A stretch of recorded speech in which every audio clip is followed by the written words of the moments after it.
저와 혼인하셔야 합니다. 11살 아이가 윤서에게 자기와 혼인하지 않으면 당신은 큰일 난다고 말을 하게 됩니다. 그리하여 관하로 가게 됐는데 관리는 어이없는 듯 비웃게 됩니다.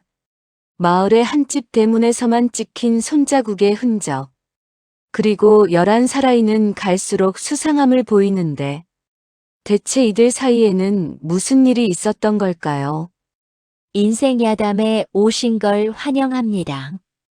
여러분들께 만복의 기운을 보내드릴 테니 구독과 좋아요 꼭 눌러주세요.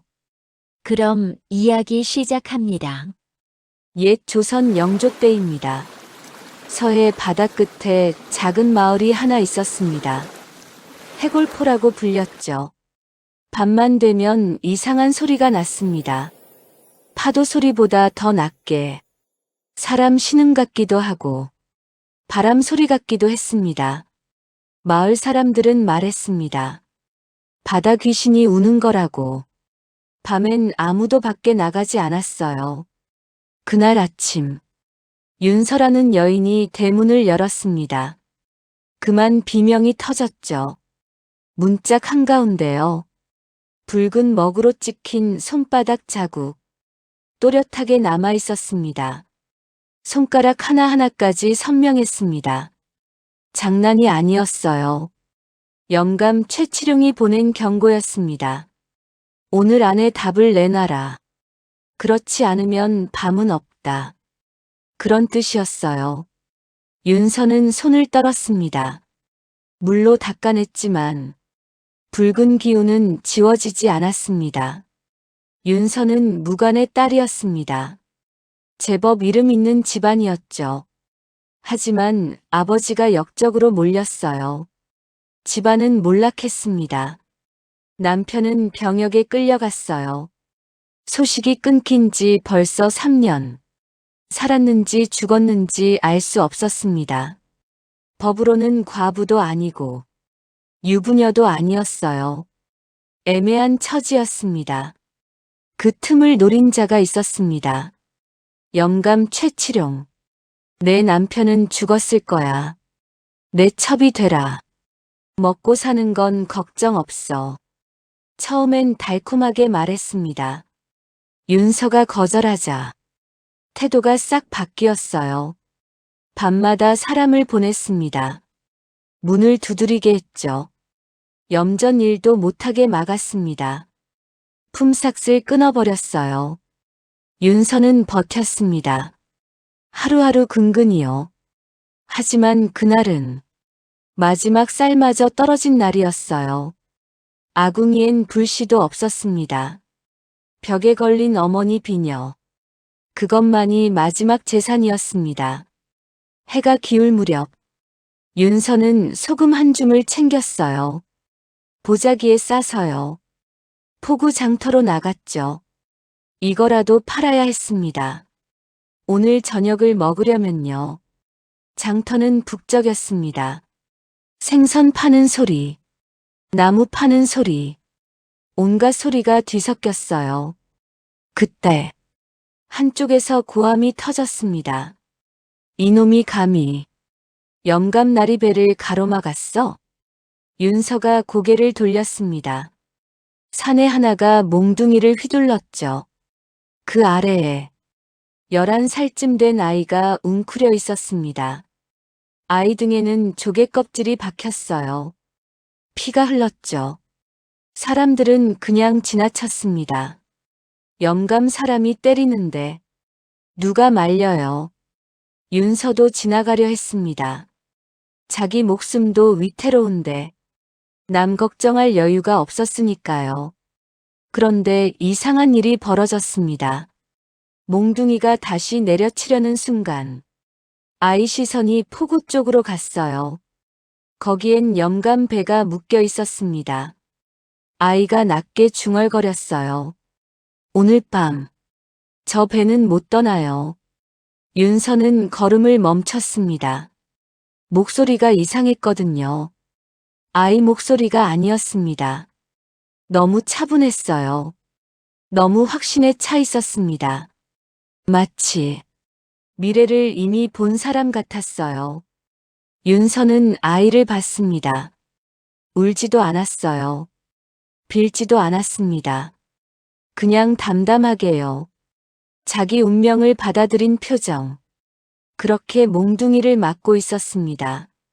뭔가 마음이 흔들렸어요. 윤서는 품속을 뒤졌습니다. 은비녀 하나를 꺼냈어요. 어머니가 남긴 마지막 유품. 이걸 팔면 한 달은 버틸 수 있었습니다. 하지만 손이 먼저 움직였어요. 그 아이. 제가 데려갈게요. 사람들이 웅성거렸습니다. 저 여자 미쳤나? 자기 먹고 살기도 바쁜데 사내는 비녀를 받았습니다.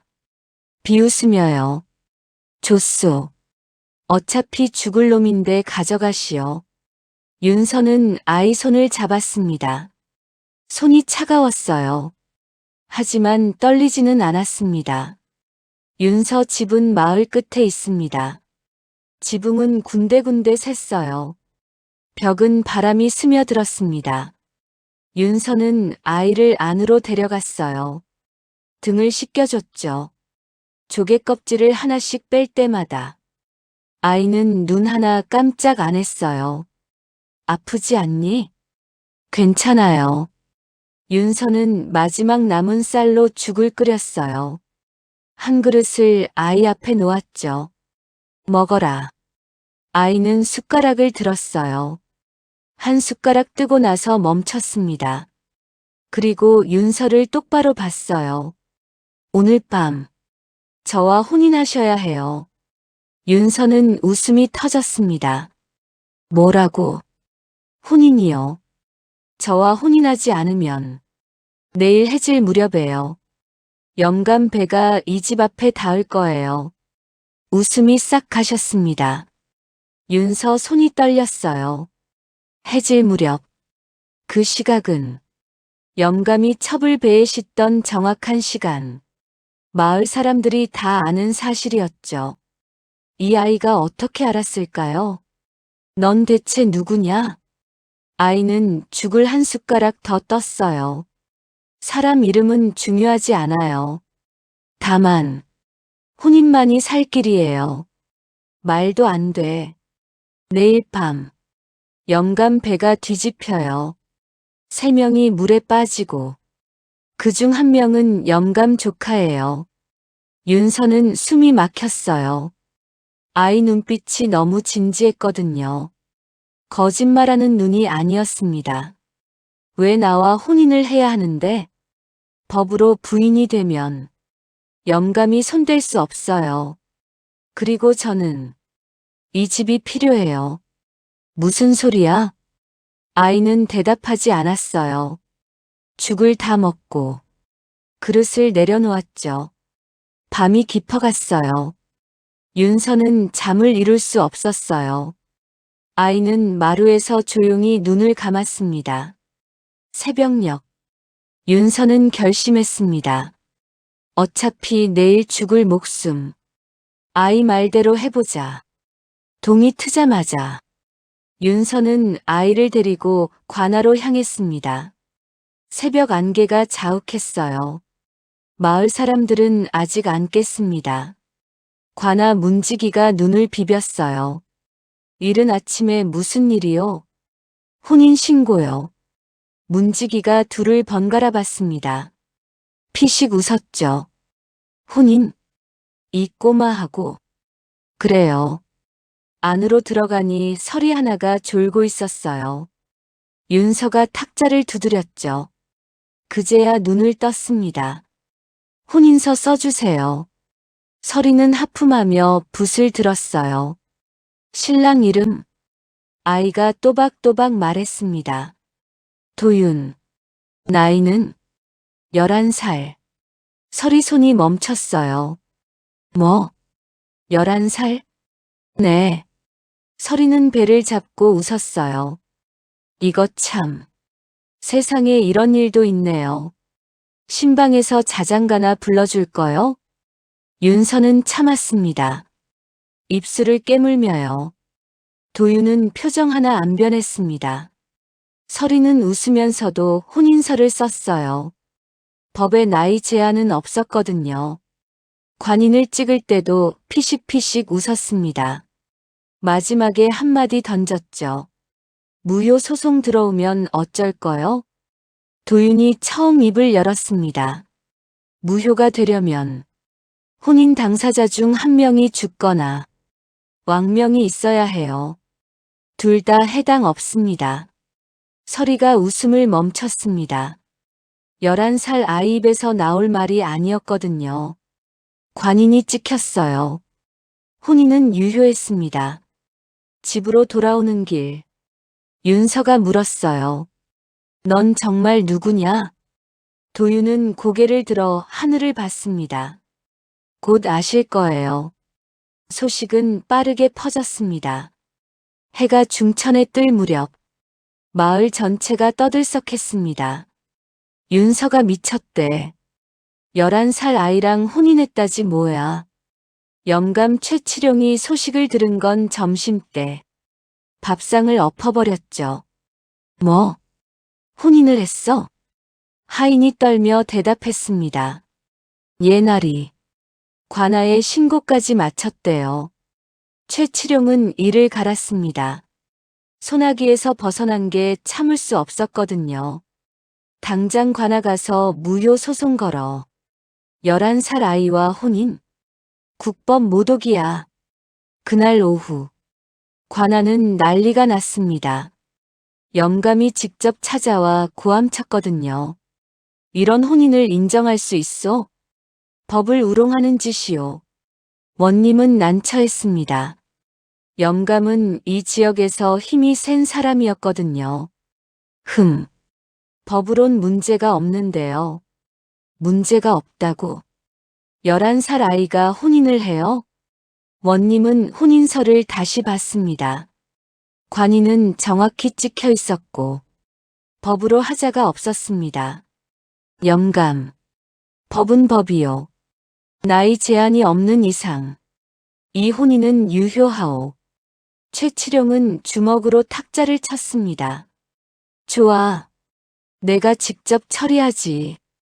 그날 밤부터 윤서 집 앞에 사람이 배치됐습니다. 영감이 보낸 감식꾼들. 뭔가 잘못을 잡아내려는 거였죠. 며칠 동안 윤서는 매일 관아로 불려다녔어요. 정말 혼인 맞소? 신방 치렀소? 아이와 정말 부부로 지내요?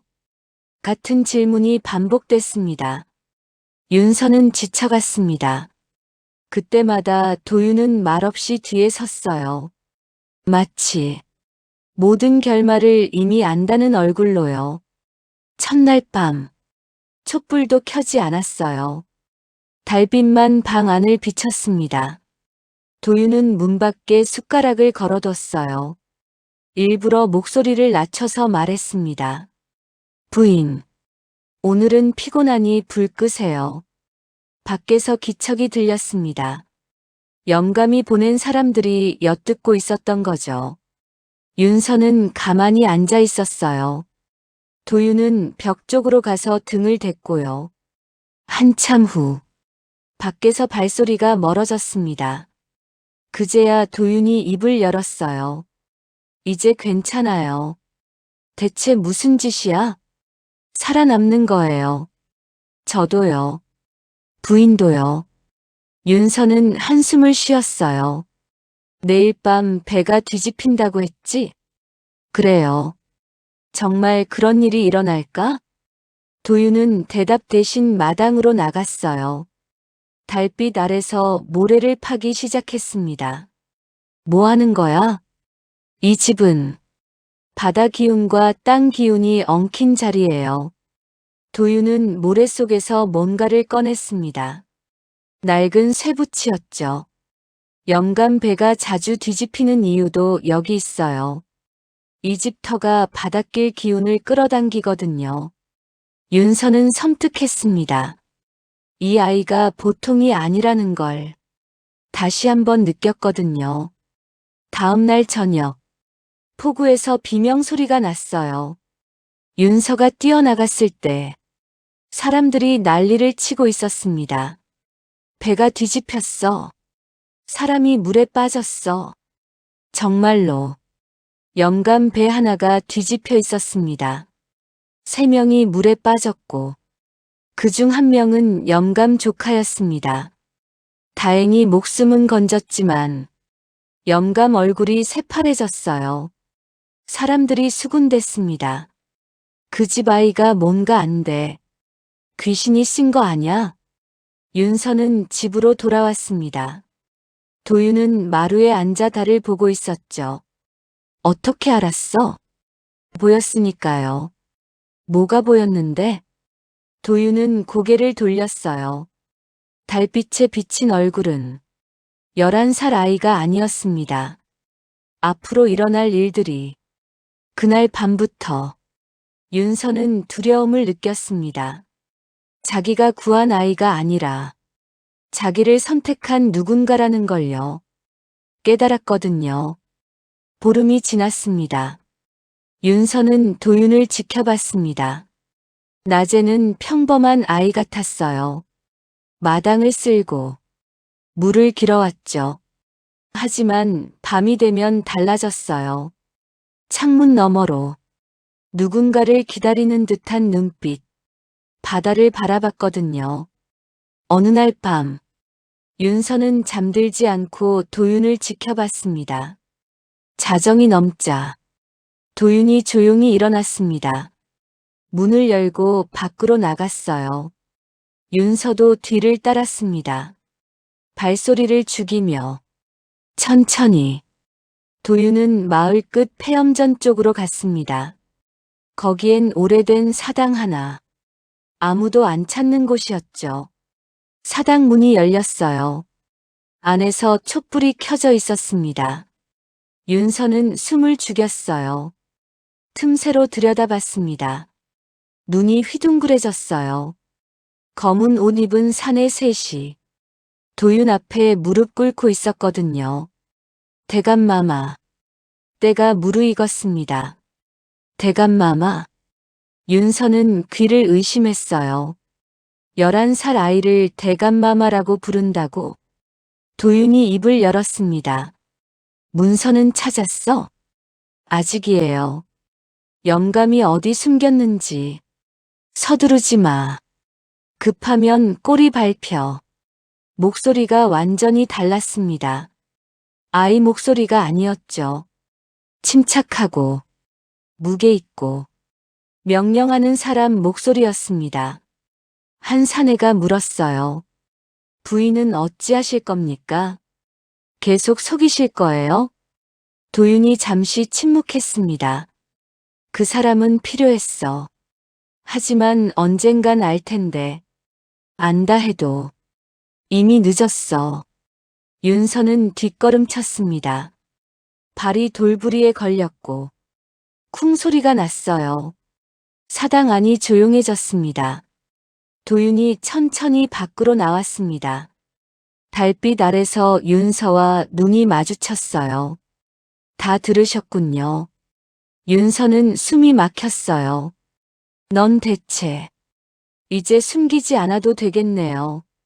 도윤이 천천히 걸어왔어요. 제 본명은 이도윤. 폐위된 왕자의 핏줄입니다. 윤서는 비틀거렸습니다. 왕자의 핏줄?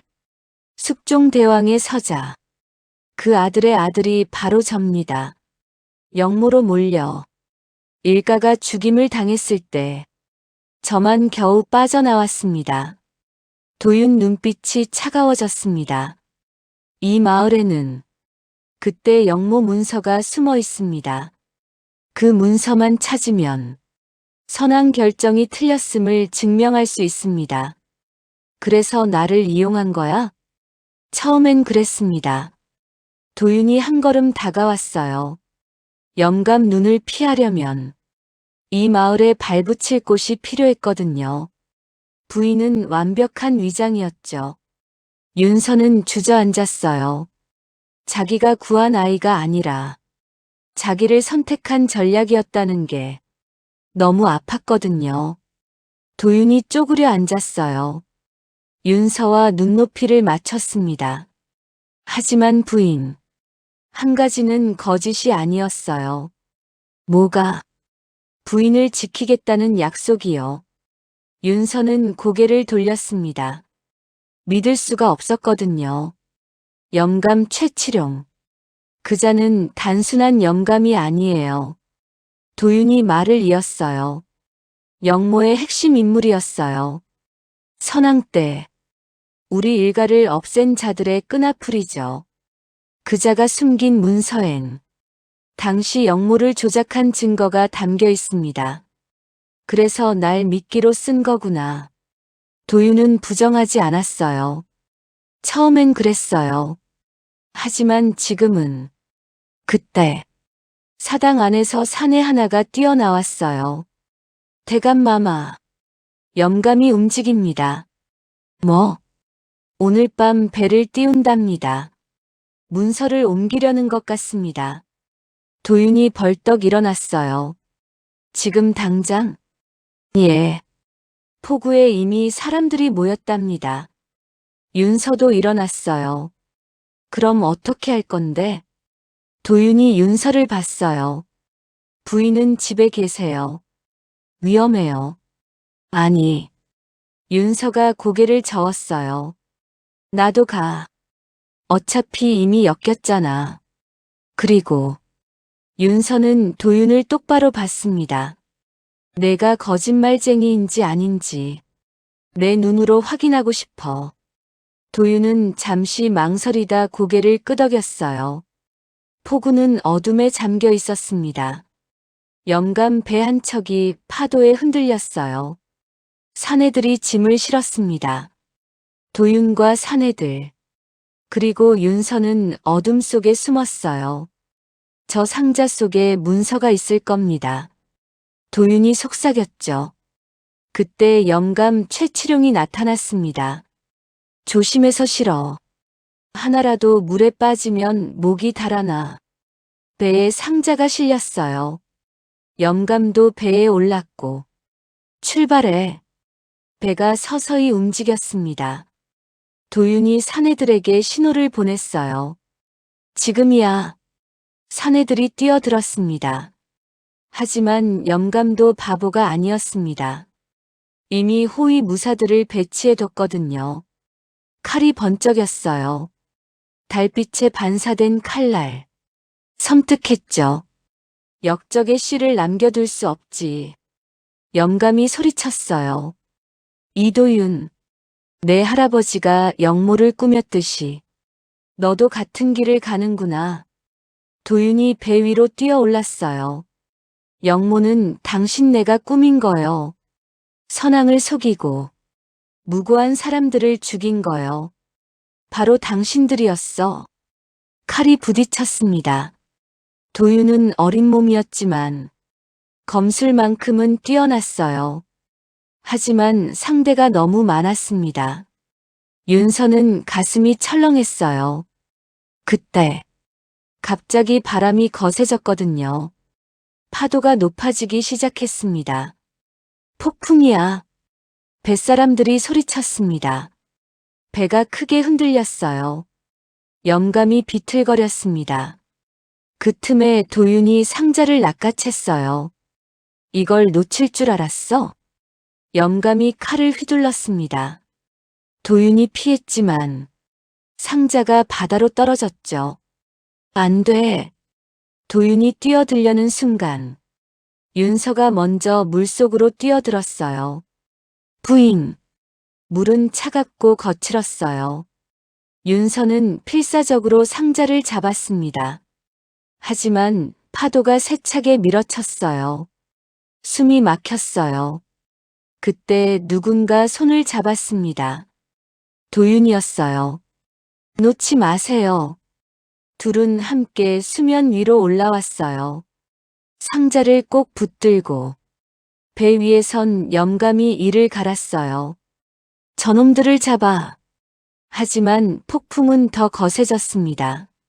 배가 크게 기울었고 영감 부하 둘이 물에 빠졌어요. 배를 돌려. 당장! 영감이 소리쳤지만 이미 늦었습니다. 배는 암초에 부딪혀 반쯤 부서졌거든요. 도윤과 윤서는 해변으로 헤엄쳤습니다. 상자를 끌어안고요. 해변에 도착했을 때 둘 다 기진맥진했습니다. 도윤이 상자를 열었어요. 안엔 문서들이 빼곡했습니다. 이걸로 증명할 수 있어요. 윤서는 숨을 헐떡이며 물었습니다. 정말 거짓이 아니었어? 도윤이 윤서를 봤어요. 젖은 머리카락이 얼굴에 붙었지만 눈빛만은 또렷했어요. 부인은 살아야 해요. 이 혼인은 거짓이 아니었어요. 그날 밤 금군이 해골포에 왔습니다. 도윤이 미리 연락해뒀던 거죠. 영감 최치룡은 영모죄로 잡혔습니다. 문서 속엔 선왕 때 영모를 조작한 증거가 고스란히 담겨 있었거든요. 며칠 뒤 영감은 차명됐습니다. 염전은 백성들에게 돌아갔고 도윤은 궁으로 돌아가야 했습니다. 복권되긴 했지만 아직 어린 몸이었고 배워야 할 게 많았거든요. 떠나기 전날 밤 윤서와 도윤은 마당에 앉아 있었어요. 달이 밝았죠. 부인, 응. 언젠가 제 이름을 되찾으면요. 그땐 진짜 혼인을 청할게요. 윤서는 쓸쓸히 웃었어요. 그때까지 나는 이 집을 지킬게. 기다려 주실 거예요? 넌 정말 11살 맞니? 도윤이 처음으로 아이처럼 웃었어요. 몸은 11살이지만 마음은요. 아마 부인보다 늙었을 거예요. 다음 날 아침 도윤은 떠났습니다. 뒤돌아보지 않고요. 윤서는 대문 앞에 서서 그 뒷모습을 지켜봤습니다. 해골포엔 더 이상 밤 울음소리가 안 났어요. 염전엔 사람들 웃음소리가 돌아왔습니다. 윤서는 그 집을 지켰어요. 혼자였지만 외롭지 않았습니다. 언젠가 돌아올 사람을 기다리는 건 외로움이 아니라 희망이었으니까요. 마을 사람들은 가끔 물었어요. 그 아이는 귀신이었어요? 윤서는 고개를 저었습니다. 아니에요. 귀신이 아니라요. 어둠 속에서도 길을 안 잃던 가장 어린 어른이었습니다. 몇 년이 흘렀을까? 어느 봄날 대문 두드리는 소리가 났어요.